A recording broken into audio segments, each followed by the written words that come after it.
where you scream to watch that, watch this, and I'll dive down through this hairy flesh. Hi and welcome to Watch This. I'm CJ Johnson. Thanks for joining me. Cargo is a new Australian film opening in Australian cinemas and on Netflix worldwide almost simultaneously.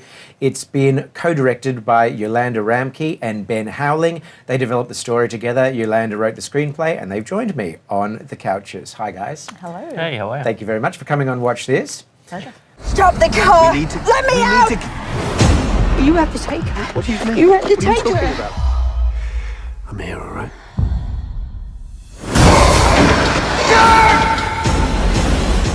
This film is finally gracing screens worldwide, and it's been a long time coming through what I would suggest, and you can sort of guide me, feels like a relatively traditional development progression through the Australian film industry, at least, because it involved short film, it involved various funding bodies, blah, blah, blah, blah, blah. Do you want to sort of take us through the long journey to the screen? Yeah, sure. Yeah, I guess it's been 5 years in the making, and so back in sort of 2013, the short film got a little bit of traction online, and that was essentially what allowed us to start talking to people in the States. We had an agent reach out and sort of start to set up some of those initial meetings. So it all kind of began there, and then we came home 2 weeks later with 2 American producers attached to developing the treatment that we'd taken over. And then it was a process of ultimately bringing our Australian producers at Causeway Films on board. And development then became a little bit more conventional, I think, in approach. Yep. Yeah, but it was kind of an ongoing thing for a number of years. It's quite an interesting time because it's, I think we were there throughout this transition where previously short films were like a calling card kind of thing. You make that, put it out there, do the festival run, get some attention, and then kind of like try and build from that. Yeah. And then interestingly, off the back of ours, essentially it wasn't initially made for this purpose, but it became a proof of concept. Once we then but that's not how you initially conceived. No, it wasn't. We didn't initially go into it with a broader idea of a feature at the time. But then once we'd kind of finished it, we're like, there's still room to go. And then, yeah, since off the back of that, Screen Australia has kind of started new funding policies and stuff, where they've actually, or initiatives for proof of concept films and stuff, and they've kind of referenced Cargo as a kind of touchstone. Yeah, well, that's where I became aware of it, because I understood that that's what Screen Australia was very, very, very, very heavily getting into the business of, which was let's stop making shorts and let's start making shorts that are intended to be developed into features. But as you say, yours wasn't intended for that, but has become the poster boy for it. Yeah, it's quite ironic, actually. Yeah. So tell us a little bit about that short, which has accumulated over 14 million views on YouTube. Yeah. I mean, that's crazy. Yeah, it's pretty cool. Tell us about the sort of creation of that. Of the short? Yeah. I mean, it was sort of, basically, it was around the time that The Walking Dead was just starting to ramp up. It was early days of that show, and we were just really enjoying, the zombie genre, and we thought, we knew that Tropfest was coming up. We had a group of friends that were all looking to make something together, and it just seemed like, imposing that 7-minute running time upon ourselves as like a kind of challenge to see what we could do within that genre in that space was something that we thought we'd like to try. And yeah, it sort of it kind of came to us with this image of a zombie with a baby on its back, and we just used that as sort of the jumping off point for what could we do with that? And then, got a group of friends together and shot it over a weekend. And between 4 of us, our producers and our DOP, we self-funded. And, and then Tropfest. Okay, so like the baby on the zombie's back, you've carried sort of this image and this idea for 5 years with you. How was maintaining that passion for the story? It's kind of like, stepping up from short to feature, it's exciting because it's kind of like, it opens up a new world of potential and obviously like kind of time and duration to fill. And then it starts to become a case of like, well, what have we not seen in this kind of world? So it kind of like, it snowballs and inspires you as you kind of go, because the more you tap into things, the richer things become. It's not really hard to maintain enthusiasm on that front. I think it's when things start becoming like really drawn out, because there's a lot of like ebbs and flows to the development process. Like you build a lot of momentum and you know, you finish a draft and then everyone's just like, oh, this is great, this is fantastic. Let's start going out to cast. And it's like, yeah, cool, great. Something's gonna happen. And then it's like, it could be months until anything happens. So it's like, you kind of get all excited thinking we're gonna be filming in 6 months. And then 12 months later, you're not doing anything. Right. You're still back in that thing of like, yeah, we're going to go out to cast, yeah. And during that time, I suppose, zombies kept peaking. How was dealing with that? How was dealing with the growing zombie takeover of popular culture? Yeah. It was, we were aware of it. And, you know, there's that part of your brain that's kind of going, oh, God, I hope the bubble doesn't burst before we kind of have a chance to put our baby out there into the world. But I think we just sort of tried to just hold on to what we felt was fresh and that resonated about the short film, which was just keeping it very much about the people, about this sort of father-daughter story, and then, you know, with the expanded version, with that sort of flip side story with Tumi's character and her father's relationship, and just trying to cling to that and just believe that hopefully, you know, that's still something that will be able to have the potential to move an audience regardless of saturation.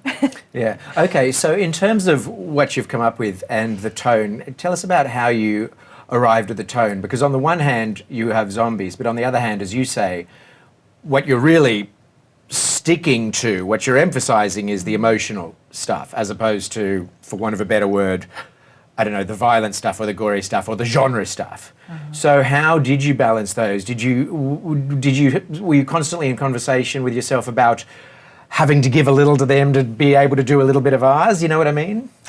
Yeah. Yeah, it's interesting. There's things that you kind of like stumble upon through practicality as well. So like with the short film and only having a limited duration, even if we'd wanted to explore kind of like any kind of fight scene or a proper traditional zombie encounter, we didn't have the time for it. So it's kind of like, by doing that, we ended up focusing completely on the actual emotional story of it. And then you see the aftermath online and the responses, and that's what people really kind of tap into.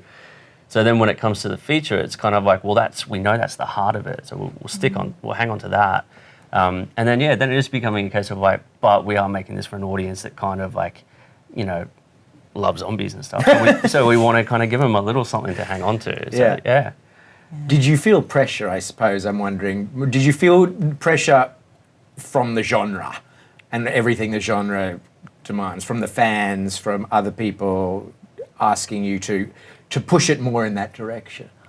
I wouldn't say we felt pressure, no. I think funnily enough, what those genre constraints, I think, in a way, were actually really liberating on a storytelling level, in a sense, because you've got these touchstones that an audience are already so familiar with in terms of the kind of logic of how that works. And so there were certain things that we felt like we could rely on, that an audience would already have this, you know, prepped knowledge going into the film about, you know, that kind of thing, and which kind of allowed us to just jump into the middle of the story a little bit more and let people play catch up.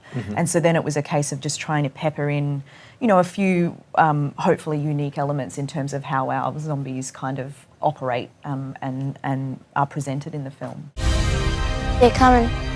The ghosts. You can't go any further if you don't walk.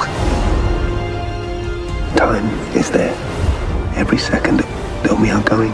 I think the only pressures that were kind of applied to us were ones that we applied to ourselves, in terms of like, what's a film that we want to see? Or what are the films that we've loved watching that we could kind of bring that style to this genre, such as like Signs, for example. You know, Signs? Signs, yeah. So that's an alien film, but you don't actually see an alien in it until the final few minutes of the movie. So it's kind of like they were able to make that and still appeal to everybody. So like, why can't we kind of do something similar in this space? Well, I think your introduction of your infected characters is fantastic. The way that they, well, I won't give away anything, but I think they're beautifully introduced. I think it's clever and feels very fresh. Oh, thank you. Yeah. So obviously zombies have their own set of conventions, which people then break, you know, so at some point, I guess maybe the Dawn of the Dead remake and 28 Days Later, all of a sudden they could go fast. And, you know, you must have talked a lot about zombie conventions and how you would break it or how you would adhere to it, etc. We did, yeah. I think we decided pretty quickly they weren't going to be fast. No. I think that was the one thing we thought, let's kind of doff our hat a little bit to the traditional, slower moving thing. Yeah. But can we make them fly? Oh God, I think that was suggested at one point, wasn't it? I'm not sure I've seen Flying that. zombies. Quick. That'll be the sequel. Stay tuned. But yeah, I guess for us it was more about what's their transformation process like, and what comes after that, and the biggest touchstones for us throughout that process, I think, were again just trying to keep them a little bit more human, a little bit more like tortured souls, like an element of sadness to them, rather than them being these kind of rotting beasts, and just really trying to kind of tie it back into the natural landscape that we were working in. So the sort of the sap-like aspect of the transformation was sort of like something that we drew influence from tree sap and from like the sort of the native environment that we were in, and just trying on every level that we could to ground the film as much as we could. Was sort of the approach we took, yeah. Totally, yeah. And I think anyone that's ever woken up with conjunctivitis can relate and be like, oh, I can imagine that. Right. So relatable. So you shot in South Australia? We did. So, I mean, the environment obviously informs the film to a huge degree. Tell us about your shooting conditions. Whew. Yeah, we kind of, unfortunately, as first-timers, didn't realise how valuable it is to give yourself wet weather cover. So, like over 80% of our film is exteriors. Yeah. We were shooting out in kind of regional South Australia with very little infrastructure, dirt roads mostly everywhere. And then, unfortunately, got hit with like the wettest winter in 70 years in South Australia, which meant that like certain dirt roads were kind of flooded, or we couldn't actually take crew vehicles down. So it slowed us down a lot, but somehow we still managed to kind of like push through. And then after that, if things weren't worse, it couldn't get worse, there was a once in 100-year storm, which ended up causing like a near hurricane level kind of winds, and it caused a statewide blackout. But again, it didn't stop us because we were still in a tunnel setting a man on fire at the time. Which didn't make it into the film. I was trying to play Yeah. That was just for our own private. Yeah. We just thought, while we're here, let's just... This will be fun. It's raining, so... This country changing. Sick. We all get sick. You get sick too. Tell us about your cast. You've gone for Martin Freeman in your lead role. So he plays the father of a little baby. He's dealing with a worldwide, or what we assume is a worldwide plague. That might not actually, but I'm assuming it's a worldwide plague. And he has to protect his baby. How did you come to Martin Freeman? How did he come to your project? I mean, it was actually like a name that was like very high on our list very early on. And then it was just a case of, came to us through the traditional means of, we wanted him, so our producers kind of reached out to his agent, sent him the script. They came back going, look, we'll let you know he doesn't really like zombie films all that much. Or doesn't want to do them per se, but we like it and we'll send it on to him. And then he came back saying the same thing. I guess I'm wondering about sort of that artistic desire for him, because I mean, from outside, because he is sort of an everyman. He's a father. He's a man kind of my age who's a father. I'm a father of a young child. Like, I can relate, but I see myself as rather, I feel like a lot of people could play me. Like, I'm a type. I'm a guy in his whatever early 40s with a child. What about Martin Freeman, of all the actors in that area, and there are a lot of them, was it about him that made you reach out to him? Oh man, I guess. Yeah. What had you seen? Was it The Hobbit or The Office, or what about him, his work? I actually think he's deceptively versatile. I think he kind of gets a bit of a rap sometimes as playing the same character, but I think if you look at what he's doing in Fargo versus Sherlock versus The Office, like they're very different characters, and I think given that we knew that this was obviously as a genre piece, it's got these supernatural elements to it, and we just wanted to find an actor that we thought could ground that, could anchor that stuff, could be relatable, could play subtlety. He's got a wonderful subtlety. He's got humour. He's a great improviser, and he's just incredibly likeable on screen. And I think also just from a thematic point of view as well, we just also really liked the idea of casting an English actor, given some of the more, the other layers of the script that we were looking to work in terms of the Indigenous aspect of the story and the idea of it being an English man who's sort of, in this landscape, and also more of a fish out of water as a result of that. So it's all of those factors, I think. That makes a lot of sense because he does, by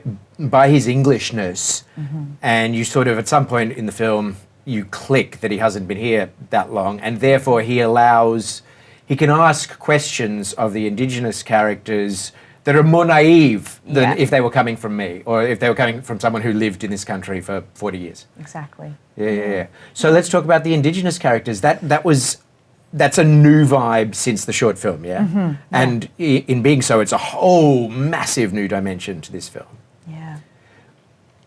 Yeah, that was really just born in the early brainstorming session, because when we were trying to adapt it from short to feature, we had no initial intention of going, this has to be an Australian film, but then just through talking about the practicalities of it, say if kind of the world collapsed under these circumstances, who's going to prosper, who's going to be best equipped to kind of start thriving? And it was people that had a connection to living off the land, whether it's traditionally or farmers or whatever, but it was, we just thought, then it's quite interesting. We've never seen traditional landowners or Indigenous people kind of represented in these films.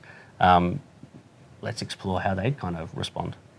Yeah, and then I guess, the process then of course as white filmmakers is that you want to approach that in the right way. And so there was a lot of consultation involved in terms of on a script level with our cast, with elders in the region where we were shooting, in terms of, just showing the script, getting feedback on all of that, kind of fielding any concerns and seeking permission for language. And it was a really enjoyable process, I think, for both of us to kind of go through that, and we're just really stoked that was a voice that we're able to kind of include in the story. Yeah.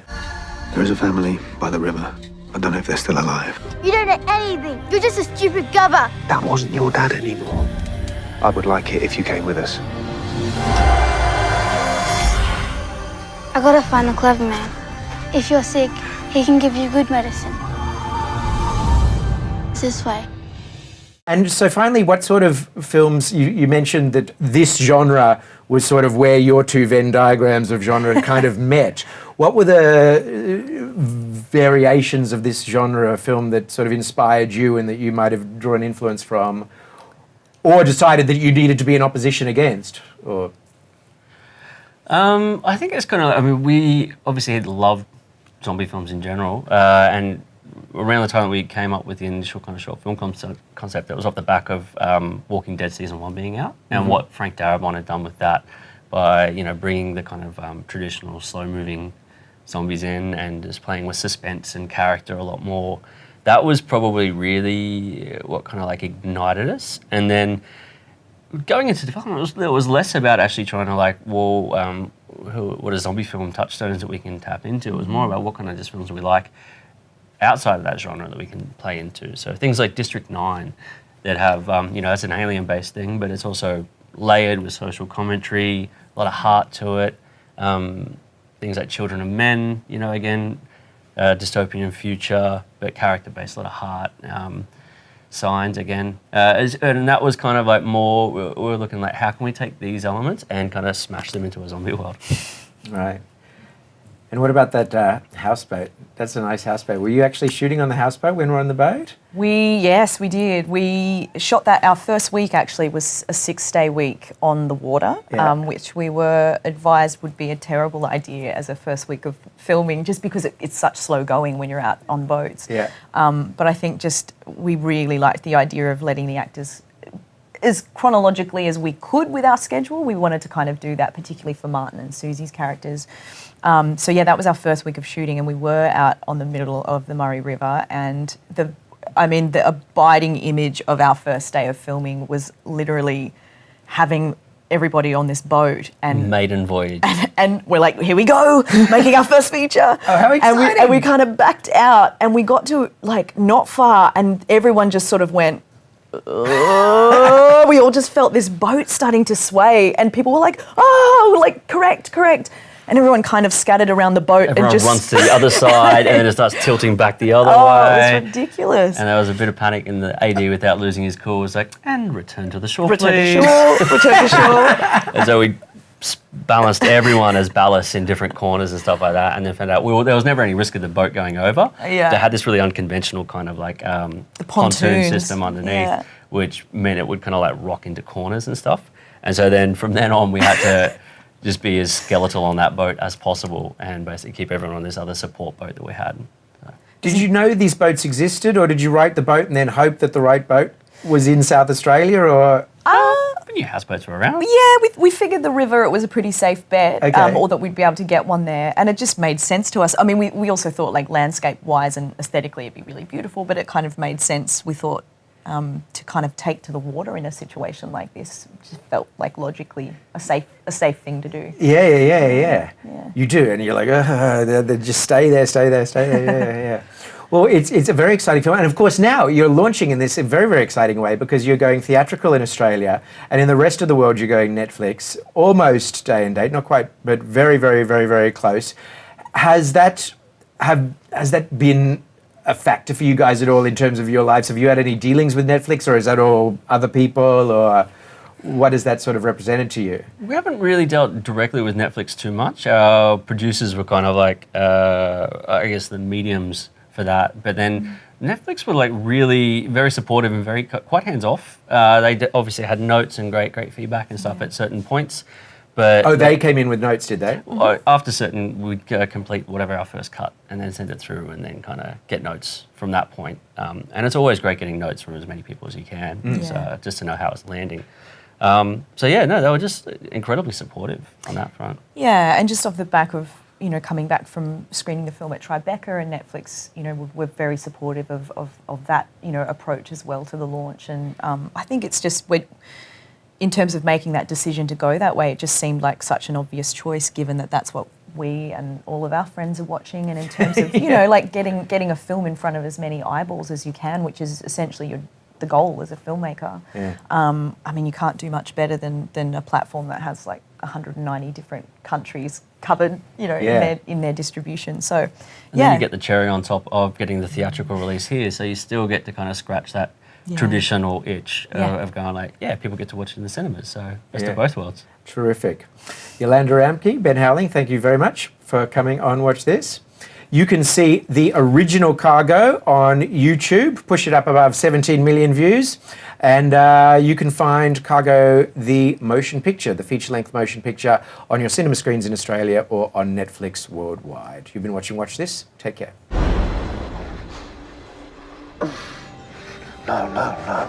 No.